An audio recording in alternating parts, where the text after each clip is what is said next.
Hello guys, kamusta kayo? Ngayon po ay magluluto tayo ng inihaw na liempo. Ayan guys, i-marinate muna natin ang karne. Meron tayo dyang bawang, toyo, kalamansi, paminta at asukal. Yan lang guys, i-mix lang natin yan ng mabuti at nang magkahalo-halo ang lasa ng bawat ingredients. Ayan guys, kapag nahalo na natin ang gusto, ay ilagay na rin natin ang mga karne. Mas mainam kung maimamarinate nyo ito ng overnight sa ref or kahit mga ilang oras at nang manuot ang lasa ng marinate sa karne. Pero ngayon guys, hindi ko ito i-marinate ng matagal. Pagkatimpla ay nag-ihaw na rin agad ako sapagkat wala na tayong oras, kaya kailangan na nating makaluto.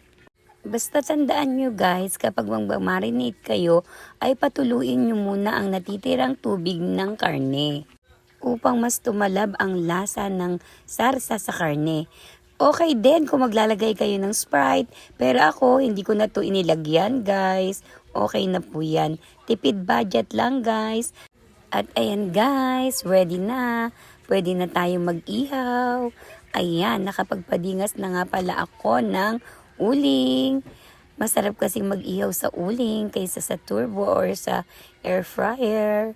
Ayan guys, ihawin lang natin yan, mahinang apoy lang yan para hindi agad masunog ang ating liempo. Ayan, pag nag-iihaw nga pala ako guys, yung marinade ay nilalagay ko din dun sa karne habang tayo ay nag-iihaw.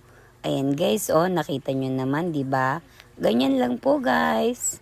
Yung timpla ko nga po pala dito ay talagang manamis-namis. Kaya kahit wala pong sausawan o sarsa, ay okay na po. Masarap na po guys, kaya hindi na kailangan ng sarsa. Ayan guys, balibalik ta rin lang natin upang hindi masunog. Medyo mahina po ang apoy natin dyan kasi ayaw nating mabigla ang pagkaluto ng ating inihaw na liempo. Pag binabaliktad ko nga po pala ay nilalagay ko ulit yung natitirang pinagmarinatan natin. Kung nakikita nyo guys, halos hindi pa naluluto ang ating liempo. Medyo hindi din maganda yung uling na nabili natin. Pero pasasaan ba't maluluto din yan guys. Ayan, konting tiyaga lang. At ayan na nga, medyo namumula-mula at umuusok-usok na. Pag ganyan na, balibalik ta rin lang natin. Bantayan lang nating mabuti upang hindi masunog. Ayan guys, mga ilang minuto na lang yan. Malapit na yan maluto. At ayan po, binaliktad ko lang po ulit yan. Tapos, hinango ko na po. Ayan na guys. Tara na po, kumain na po tayo. Hanggang dito na lang po.